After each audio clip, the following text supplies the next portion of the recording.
Après les obus et la mort, le calme et la paix. Cette nouvelle vie est dure à croire pour cette famille soudanaise réfugiée en Ouganda.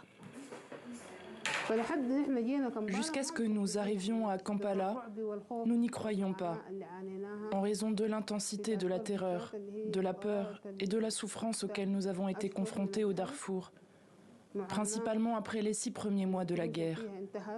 Nous avons dépensé tout notre argent pendant cette période. Depuis un an au Soudan, la guerre fait rage entre l'armée soudanaise du général Abdel Fattah al-Burhan et les paramilitaires des forces de soutien rapide, dirigés par le général Mohamed Hamdan Daglo. Avec 8,5 millions de déplacés et des milliers de morts, les civils sont les premières victimes d'un conflit qui semble sans issue.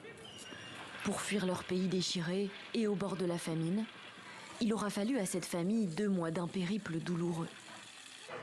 En tant qu'activiste des droits de l'homme, j'ai décidé de quitter le sud du Darfour et le Darfour en général. Le départ a été un peu difficile car il n'y avait pas de moyens de transport.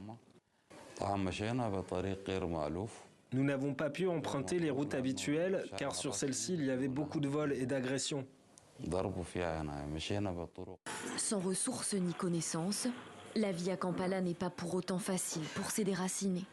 Nous souffrons également ici. Nous n'avons pas de soutien, nous n'avons qu'un peu d'argent que nous avons ramené du Soudan. Il est difficile d'avoir de l'électricité et l'eau n'est pas bonne pour la consommation humaine. Aussi, les prix des loyers sont élevés, ainsi que les frais de scolarité. Sur les 8 millions de déplacés par la guerre, ils sont près de 2 millions à avoir déjà fui vers les pays voisins. Plusieurs milliers continuent chaque jour de traverser la frontière.